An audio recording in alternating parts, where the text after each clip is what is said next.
What's going on, everyone? I'm your host, the Carolina Collector. And today we're going to have a bit of a discussion where I'm going to be all over the place. I'm going to be a little positive here, and I'm going to be a little negative here. That's what we call, in the English language, constructive criticism. Because there are some pros and cons to collecting this particular thing. We're talking about Transformers. Because I see some pros and cons in it. In general, it's great for escapism. I think in particular, most guys, even some women, it doesn't really matter who you are. You know, people collect a lot of things to kind of like get away from reality. And in today's goofy world, and I don't want this to be a political channel, we all need to get away for a little bit. So I don't blame people for finding escapism in things because, you know, I can only take politics and this goofy world for so long. I don't want to get into my personal life because I got a lot of things currently going on with myself right now where I don't mind grabbing my Optimus Prime and treating him like a fidget spinner or a Rubik's Cube, you know? And that's kind of the point of why adults collect these, because I see a lot of people criticizing grown adults. Yeah, you're man babies, man children. I mean, I think it does go a little too far when you have to buy each and every single version of Optimus Prime. You know, even I've got my limits, but again, each to their own. I'm not bashing anybody. I'm not criticizing anybody. I'm just saying that, you know, sometimes it can get a little out of control.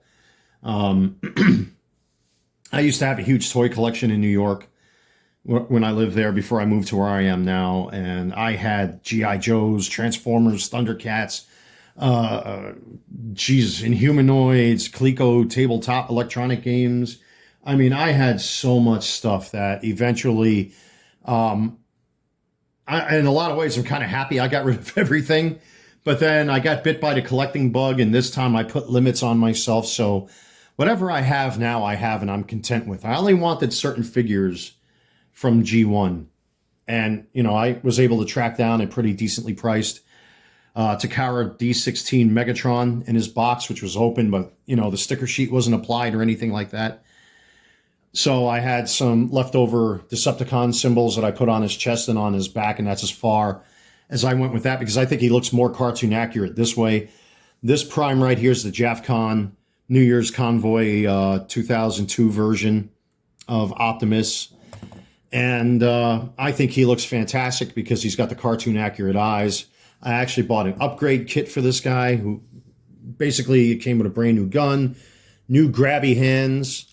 So, which you can see his little hands open up right there, which the original toy didn't have. And then you open up his chest and you got yourself a matrix of leadership. And what's great about this is that when you close his chest up, you don't see through it. Even though the windows are like a dark blue, having that matrix in there, you can't see. And yes, I'm well aware of the new Optimus Prime that's coming out. The Missing Link Prime, I actually put in a pre-order for it. But there are just certain things I want to get into here. I'm going to be all over the place, guys. So I don't want to say that this is a rant. But again, this is more just constructive criticism. These 80s toys back in the days, they had a certain charm about them because they were so simple. And were a lot of fun. I don't know any kid that I grew up with who didn't have some sort of robot toy, whether it be Transformers, G.I. Joe, Voltron, etc. But we were the ones that spearheaded this little retro movement here. I'm not saying that we all should get a pat on the back. What I'm saying is that if it wasn't for, you know, the 80s, we wouldn't have what we have today. Never forget the past.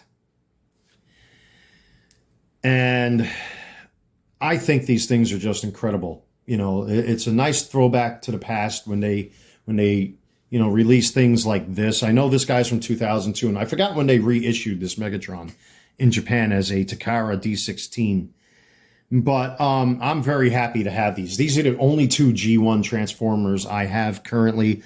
I don't want any more because now with the Transformers they've come out with, I only got certain key figures from the War for Cybertron and Legacy toy lines that they have now.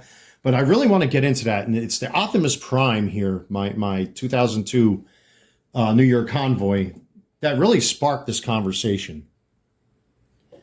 So I'm going to bring in the War for Cybertron Galvatron. And I know they reboxed him in the Legacy box. I'm not going to get into that.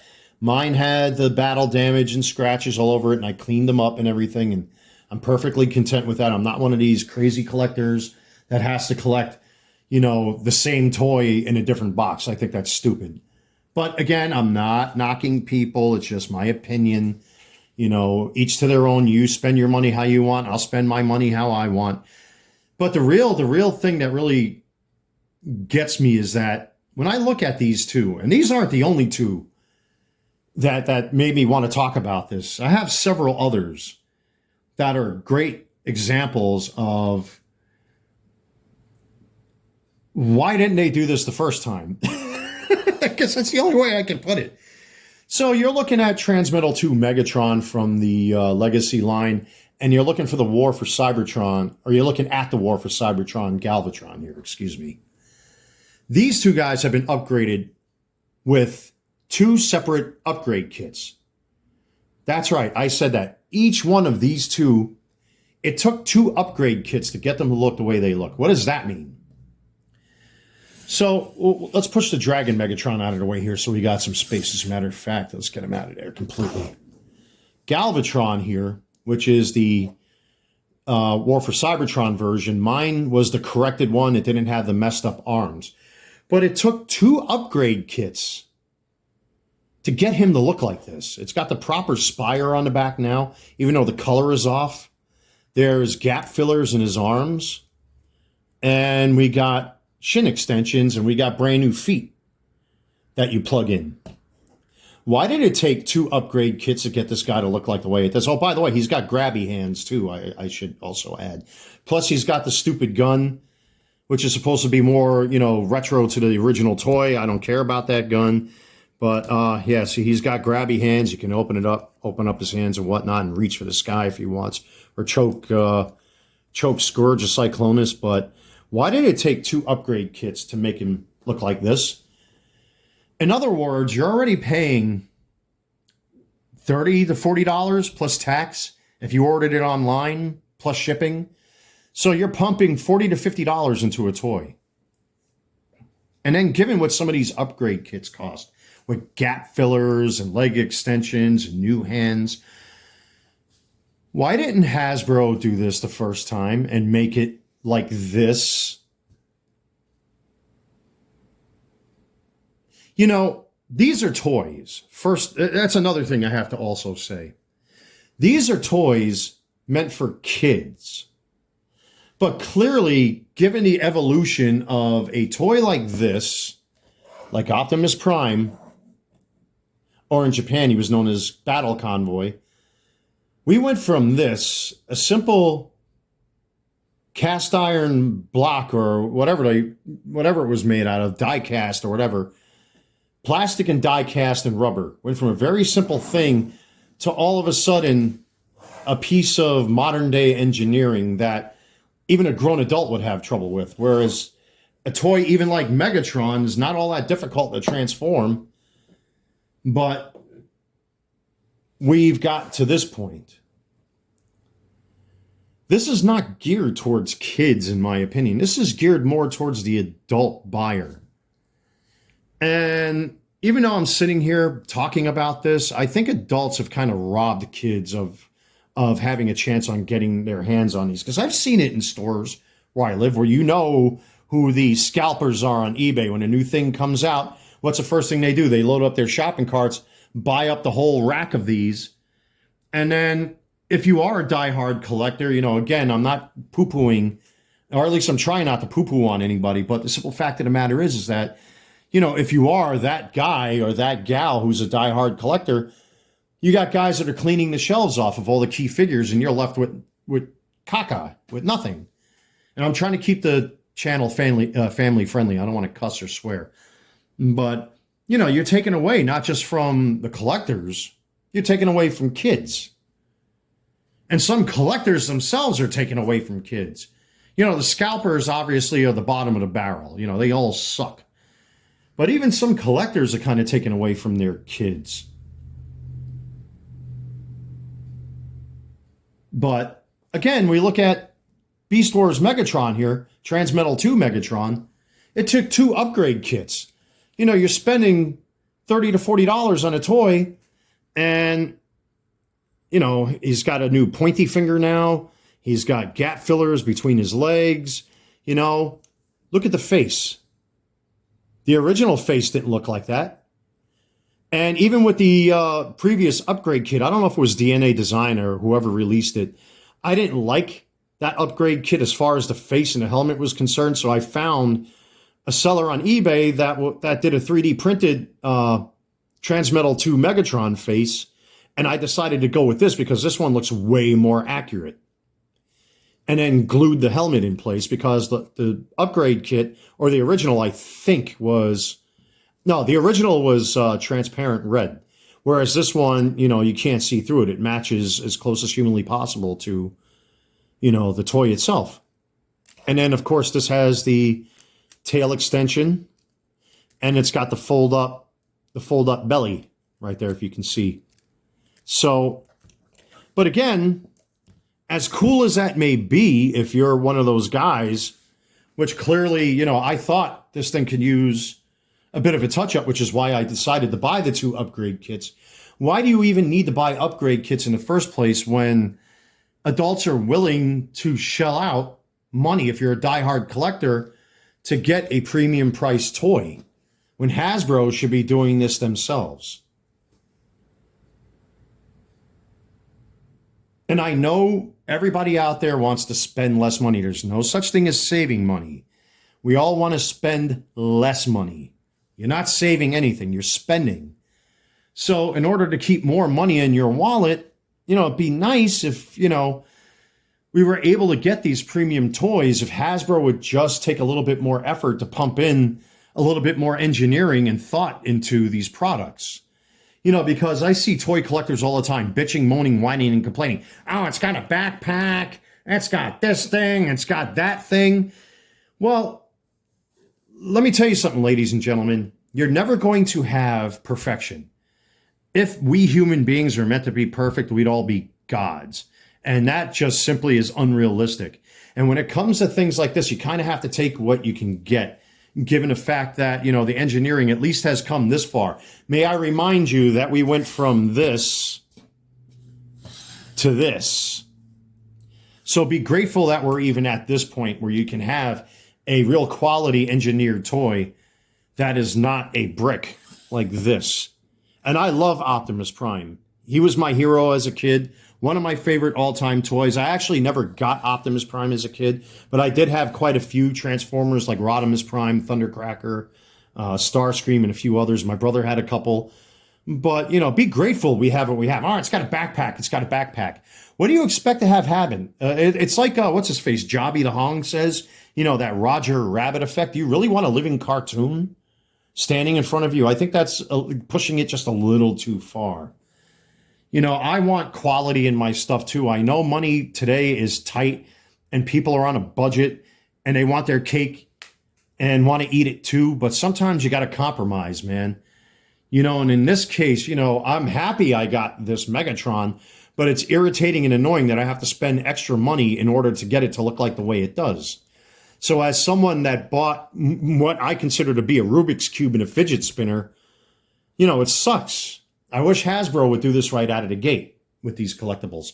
And I got more examples of this. It's not just Galvatron and Megatron. We're going to take a look at the mini cassettes. So I just got the Studio Series Rumble and Frenzy. Now, here's the War for Cybertron. Rumble with an upgrade kit. Here's a Frenzy with an upgrade kit. Again, having to spend more money to get them to look accurate. But all of a sudden, Hasbro drops the Studio Series Rumble and then drops the Studio Series Frenzy with the pile drivers.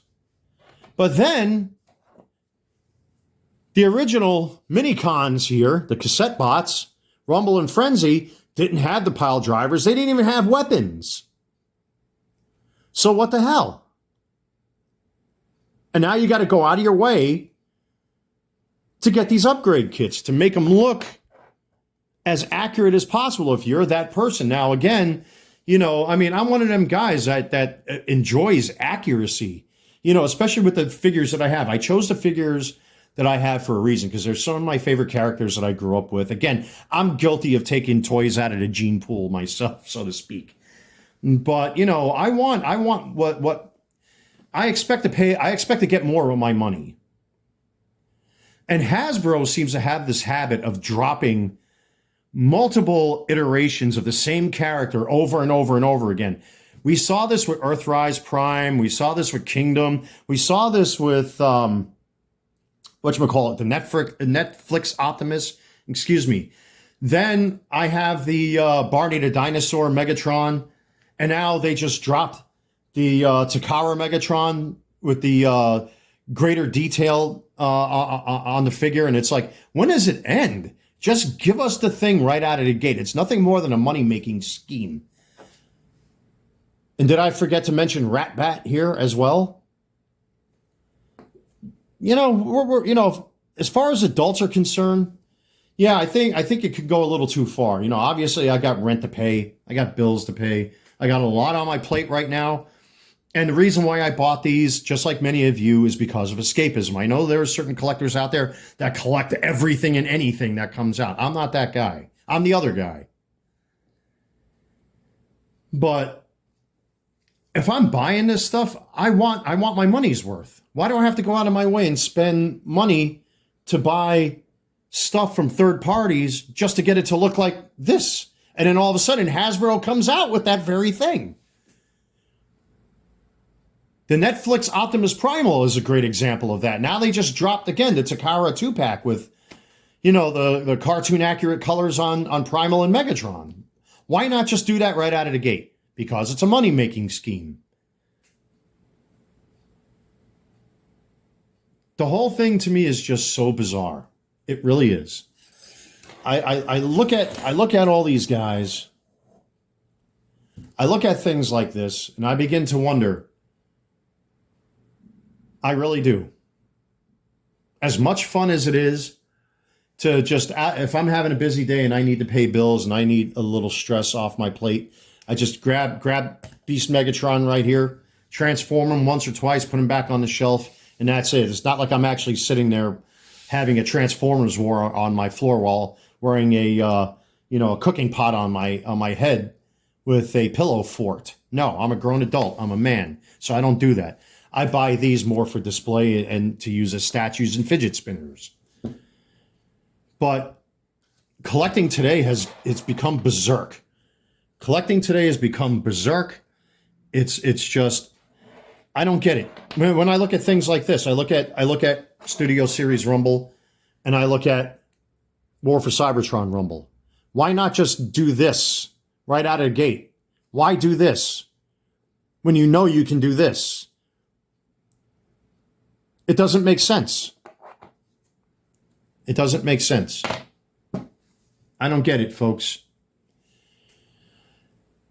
But, of course, like all of you, when it comes to life, many of us are suckers. I myself collect jerseys and hats and sneakers and other things. So, again, it's my money. I'll do with what I want with it. Sorry if people don't like that, but that's just life.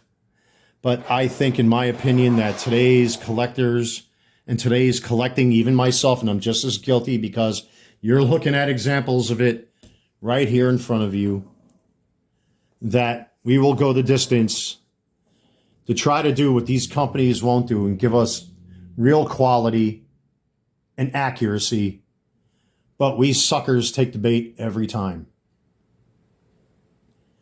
And in some way, we're actually taken away from our kids. Unless you're a collector and you have kids and you share these with your kids, then that's different. Then you guys are absolved from all of this criticism. But for me, they're fidget spinners. And some of them are actually really cool. But this is out of hand. Especially with the prices. Anyway, take care. God bless. Like, comment, and subscribe. I'm your host, the Carolina Collector. I'll see you soon.